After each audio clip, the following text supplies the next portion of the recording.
Well, welcome back to our power breakfast. Now, there is a wind blowing in Western Kenya for the formation of one political party to drive the aspirations of that region, especially the Luhya people, to have their own candidate and political party to take them to State House. But there are so many parties there. New Food Kenya, UDF, Federal Party of Kenya, and many others are in the offing. This morning, we want to look at just what should be the discussion going on in Western Kenya. And we are represented by two members of parliament from one party, UDF. We have Ayub Safula from Lugari, UDF member of parliament, and Emmanuel Wangwe, member of parliament for Navaholo constituency in Kakamega County, both of them in Kakamega County. Gentlemen, it's numbers. The Luhyas are whining. We have numbers, but we have nothing. To what do you attribute this perpetual whining and clamor for one house or our own? Let me start with you, Ayub. You have been very vocal on this matter recently. Thank you, Mr. Makali. Thank you for inviting me to this studio today. The Luhya nation has been at crossroads in terms of attaining the political power in this country. And when I talk about the political power, I'm talking about the bigger seat, the presidency. The presidency. We have the numbers, but we are so divided into sections of clans of Bukusu, Bunyore, Maragoli, Marama, name them, all of them. But the bigger picture here, what we are driving at, we're not looking at a political party. You cannot start roofing a house before you build the foundation. The foundation is the numbers. We have the population. What you are looking at is the numbers, and getting the numbers is motivating, talking to our people slowly to register. Last election we had 1.2 million votes. If we take all that 1.2 million votes, we give to a single presidential candidate from Western community, or we give it to one political party from that community, will not ascend to power. Let's establish a foundation first. We register about 6 million votes and accommodate all tribes that are existing in that region, that is the Sabots and the Tisos, so that we can achieve 6 million votes. When we have a basis of the population for 6 million votes, we can achieve. I can tell you, Mutegi, in Nairobi here, the Luhya community is the second largest single tribe in Nairobi. In Mombasa, Luhyas are the second largest tribe in Mombasa. But when you're going back to the region in Western, we are accommodating the Sabots and the Tesos. But the question then, Savula, is with all those numbers that you are trotting out, why has it been impossible to front any single candidate formidable enough to make an impact on the elections when they're called? Last elections we had Musalia, but he performed dismally. To what do you attribute that dismal performance? And how will that be cured anyway? That dismal performance arises when the competing factors, the tribes, the competing factors, the Bukusus and Maragolis, they don't merge together.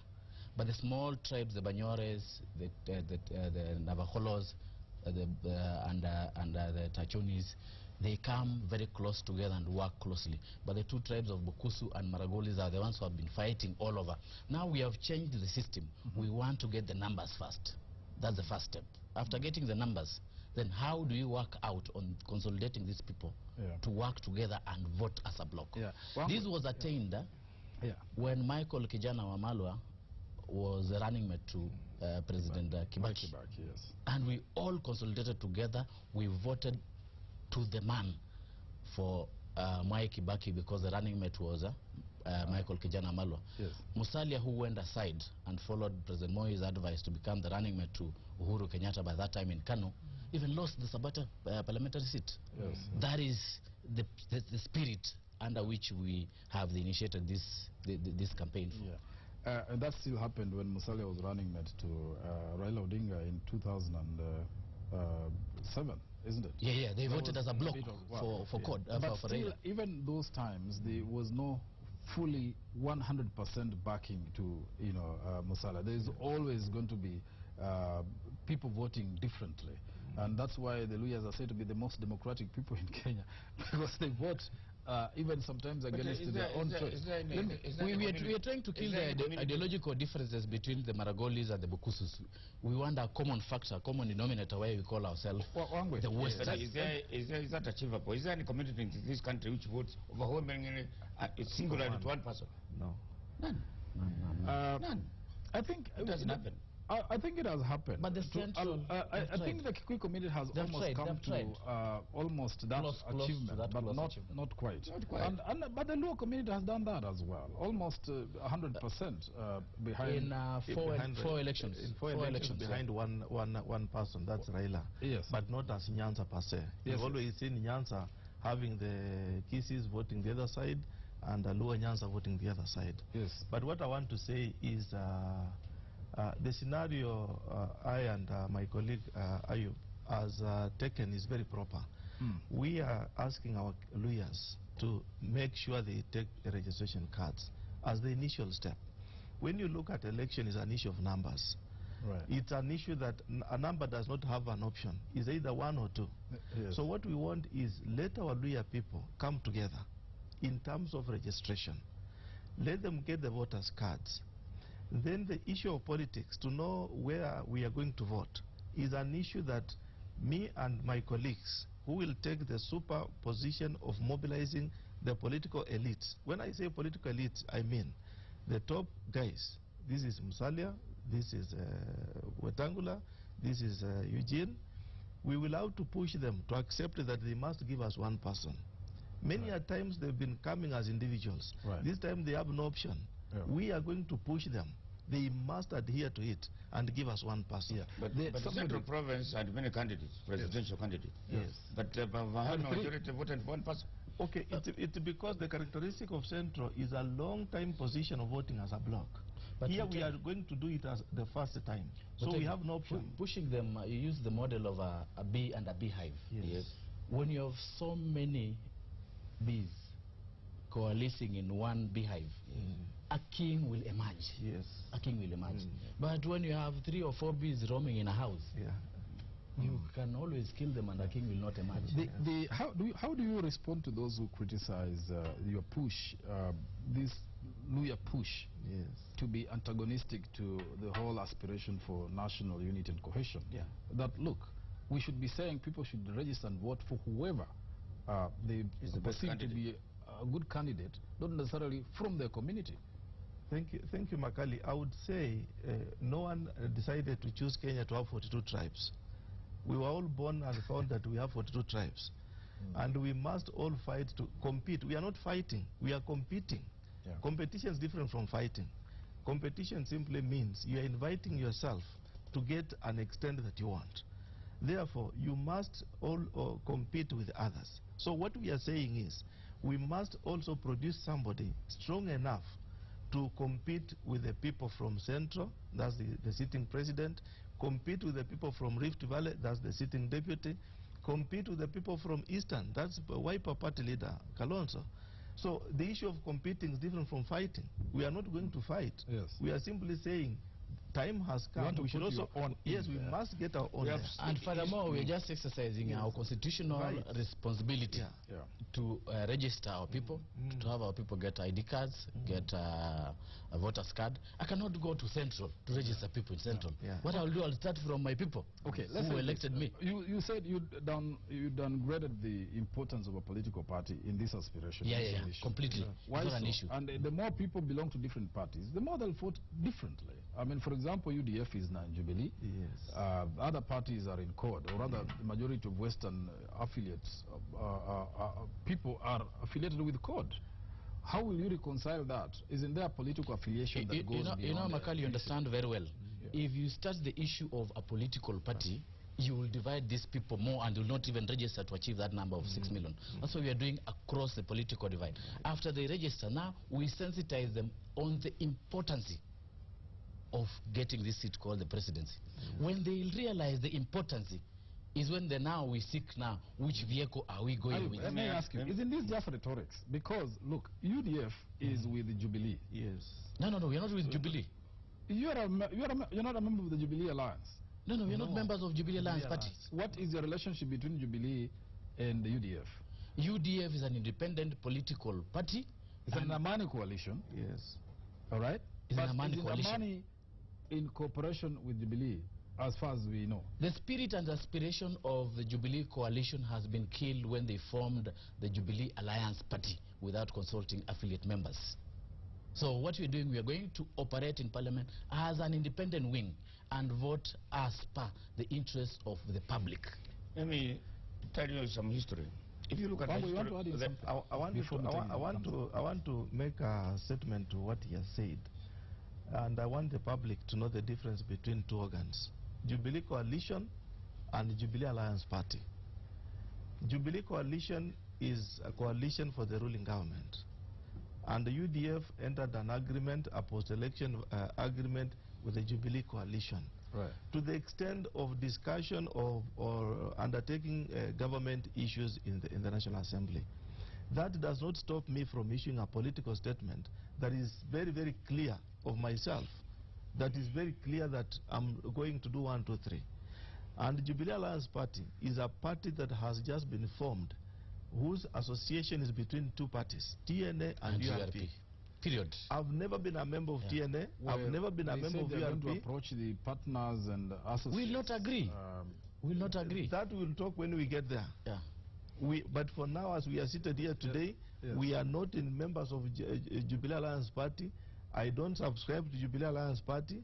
I only know Jubilee Coalition, which is a coalition that was formed between TNA and URP. And we cannot come in as a second wife, then we came or a third wife. let me ask you about the candidature, presidential candidates. Yes. If you look at the history of Kenya, people who have been elected president, they have been having considerable wealth and financial backing, and able to mobilize and get money.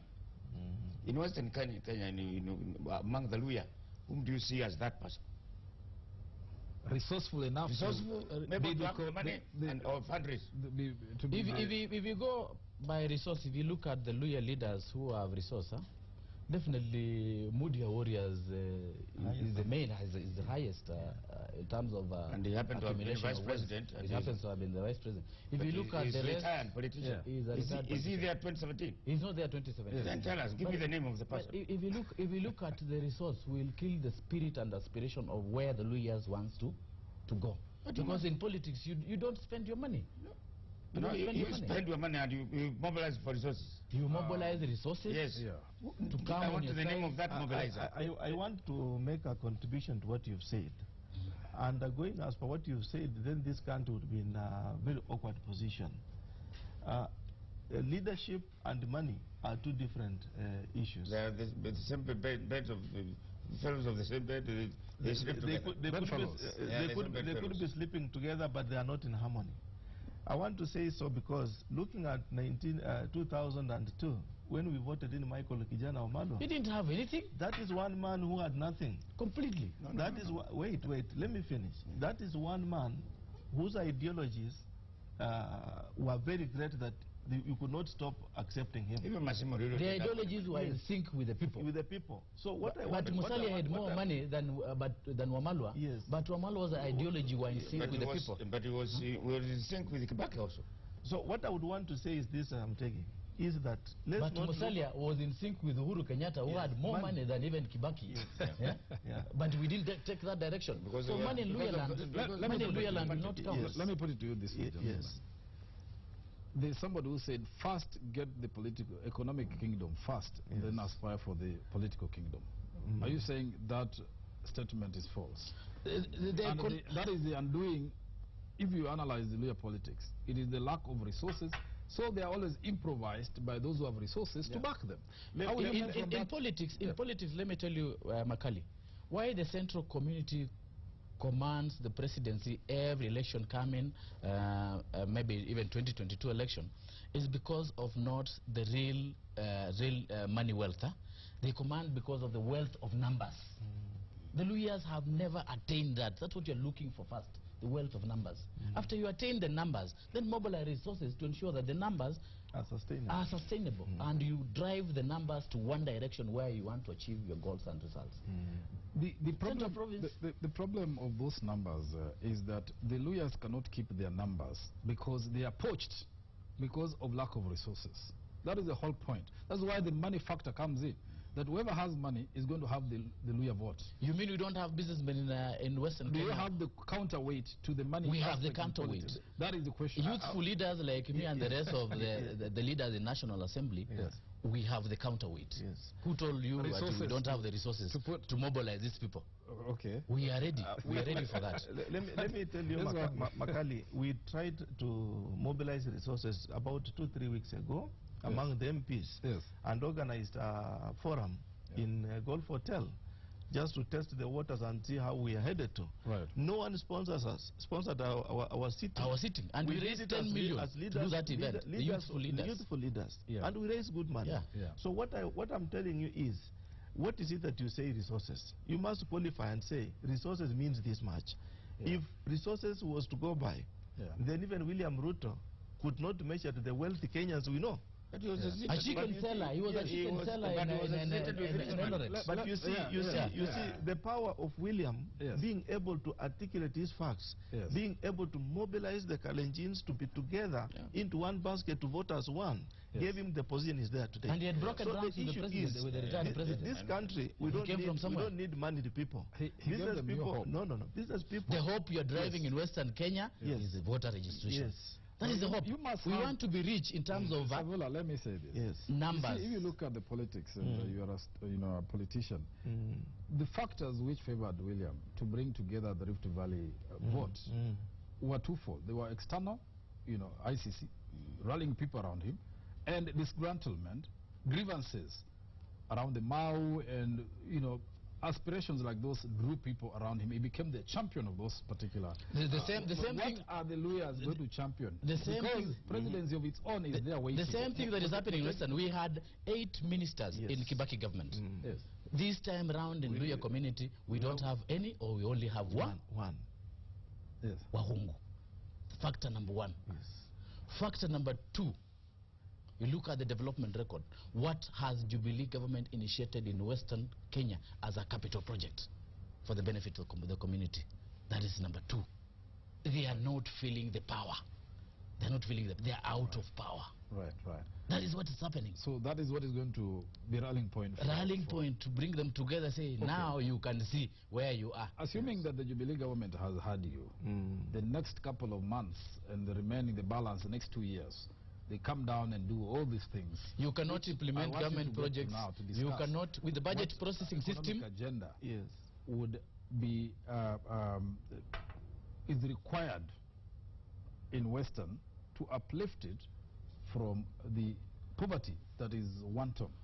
Look at Mumia Sugar Company. It's going down. Look at Nzoia Sugar Company. The government failed to do what is called privatization of state-owned mills. Look at Pan Paper. They actually lied to us. They're bringing fertilizer factory there. Is it there? Well, but this thing didn't collapse in Jubilee. No.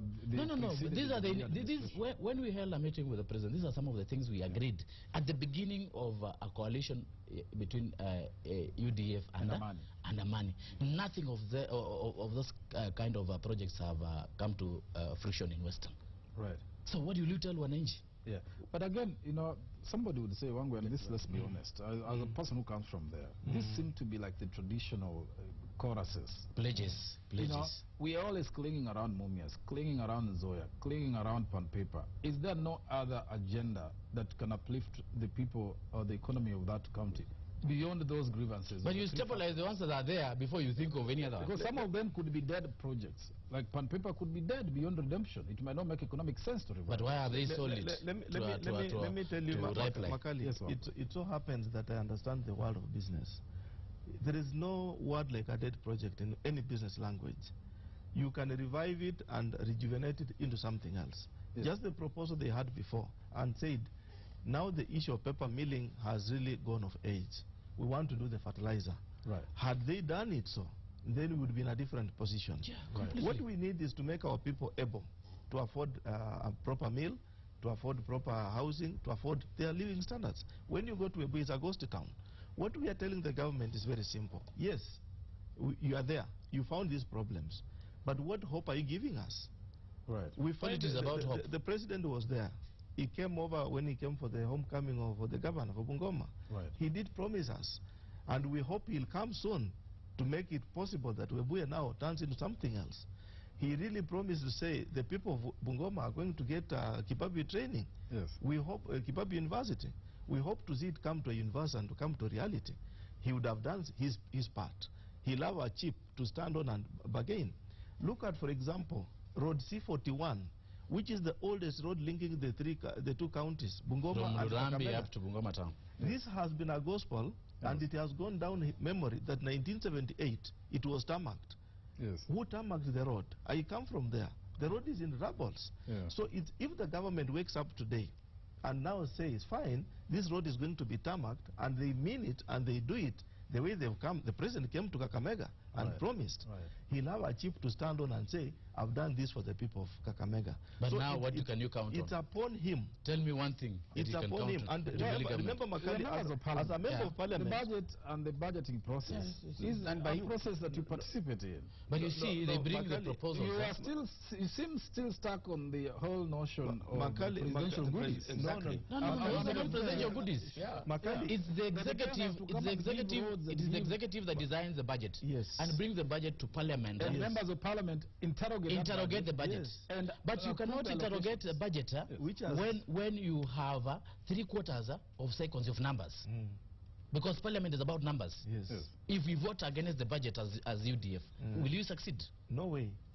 But you must build allies to make sense of the budget. Even if you build allies with the code, we cannot succeed to shoot down the budget because of numbers. Yeah. Yes. The numbers. So Numbers are there. the only defense we So have we is are to go not back going to the okay. people. So That's you're why we so have disgruntled. said, You're so disgruntled. You're affiliates of Jubilee. Yeah. You're so disgruntled with Jubilee. But again, you're saying you cannot go to court.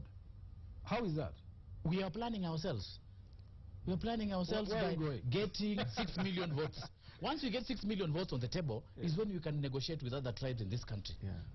Because Kenya politics, the base is your tribe. URP, Rift Valley. I want TNA, also Central. to tell Makali, the word disgruntled is not applicable to us. Yes. We are not disgruntled. According to what we are today, Yes. we are in UDF. Yes. UDF is an Amani coalition. Yes. Amani coalition is coalescing with Jubilee coalition. But it's an there is- unhappy wait. So the issue of being disgruntled is not there. So you're happy with Jubilee? We are not happy. Yes. We must tell the government that We are this fighting is- from within. Yes. What are your governors doing when you make all these complaints? Yes. What's the performance of your governors? Two, we are not complaining. We're not complaining about governors. No, are they doing well? Ours, The other day I saw a story about the performance of my good friend Lusaka in Bungoma. you see, there are two levels of government. I cannot comment about a governor in Bungoma Bungoma. because What about he's what about oversight Kakamega? or Kakamega, because the MCAs are there to do their job, to oversight the county government, the governor. I'm here as an elected member of parliament to oversight the president. I want to exercise my mandate and forget about engaging myself in petty squabbles with the governor and the MCAs at home there. All right. Let them do whatever they can do. Okay. Let me do whatever I can do. at the We have to national come to an end on this subject. I'm sure it's a topic we will have to revisit another time. No problem. Luya unity, Luya aspirations, the presidency, and the numbers. Yes. Final thing, Mumias went down. Yes. And there have been claims that, you must know something about Mumias and why it went down. Do you have anything to say about Yeah, what do you say about Mumias? I think you have- About Mumias Sugar. yes, Yes. there's collapse. What I'll tell you, Mumias Sugar is very solid. If you look at the asset versus the liabilities, Mumias is solid. What Mumias requires is only 2.3 billion, which members of parliament from that region have negotiated with the government, and the cabinet secretary in charge of the treasury, Renzo Rotich, has promised to give that money to Mumias Sugar in form of a loan, and they'll be given a grace period of 3 or 4 years before they start repaying the loan at a low interest rate, to be discussed between the board of management of Mumias, the board and management of Mumias, and the government through the minister of agriculture. And that one is a move that we really welcome. However, we require that the PMG report that looked or unearthed scandals at Mumias Sugar over the previous operations that were there, including the importation of sugar by the previous management. The government should look into that report and deal with the culprits accordingly, because the sugar import scandal of the sugar that was brought in worth 1.2 billion is what has killed Mumias completely. And it was imported by Mumias and itself. The sugar was imported by Mumias itself using a third-party agent, and yet the permit for the importation was actually issued by Kenya Sugar Board to Mumias Sugar Company Direct. Why Mumias Sugar Company appointed an agent to do the importation on their behalf, and the license, the import license from Kenya Sugar Board to Mumias Sugar, is a matter that the CID has to investigate. The culprit has to be arrested, because that is the issue that brought down Mumias, but otherwise Mumias was very stable. Okay. And the sugar, Mumias made a loss of 1.3 billion because of the transaction, because the sugar was held at the port for 3 months. It accrued demurrage. Mumias was unable to sell the sugar because the world sugar price had dropped. Yeah. So they were unable to compete with the other sugar from Comesa. The third factor that has killed Mumias, and I can tell you today, is the Ministry of Agriculture through the CS called Felix Kosgei, because he is the one who has issued sugar import license through Kenya Sugar Board, the directorate. They import sugar from Brazil, destined to Uganda. They repackage the sugar in Kakira, Lugazi bags. They bring it back to the market using the East African protocol. It sells cheaper than the locally produced sugar, and it has led to the ailing of Sony, Chemelil, Mumias, Zoya. And all these sugar factories, if we continue with this trend, it will collapse. I've seen today in the newspaper today that they are seeking for another commerce extension after having been given further 1 year extension. Yeah. This one is not going to work because they are not competitive. We say bring all these state-owned sugar factories to Parliament so that we can pass a bill that we privatize these sugar factories so that we can allow private capital to be injected in, to sustain them and to allow them to become competitive. Okay. But I've done nothing. I get it. Last one from you. Not last, but I just want to comment on the Mumias issue. Yeah. Looking at what the bill Mheshimiwa is talking about has already been brought, the report has already been brought in Parliament by Finance Committee, and I'm pretty sure the leader of Majority Aden Duale should give it priority because of the Comesa issue come end of February. Yeah. So what I want to say about Mumias is everyone should know that Mumias is very intact. It is solid, it's moving on. It had challenges of management, and looking at the new management, it has really done a lot of shaping up the corporation. What it lacked also the issue of money. As a result of restructuring, you need external sources. I actually went among the team that went to see the president, and we met the deputy president. He sent us to CS Treasury, and we actually had a serious discussion between the us and the management and the Treasury. Right. And the Treasury has agreed to give us that money. It's actually only doing the modalities. Okay. So I want to tell you that Mumias is intact. We have given it the support, but also I want to caution the current management that this time round they happened to break Washali's hand when he was chasing for this company. This time Washali is not alone. We will join hands to fight anyone in management who would want to siphon people's money from the company. You have issued a warning to Otolo. Yes. MD there that he should be careful. A serious one. Yes. He was here. Okay, gentlemen. Yes, we had him here and look at Mumias Sugar factory, and now those are the things which are on the way for farmers in that area. I know poverty is really grinding, but we'll talk about the Western economy another time, because the dependence on sugar is not helping the region. In fact, it's further sinking the region. But that's it for this morning's Power Breakfast. I want to thank Honorable Emmanuel Wangwe from Navaholo constituency and Ayub Savula from Lugari. Both of UDF, we're looking at UDF, its future, and the future of Western politics and aspiration for numbers before the next election. Keep enrolling. Thank you for watching.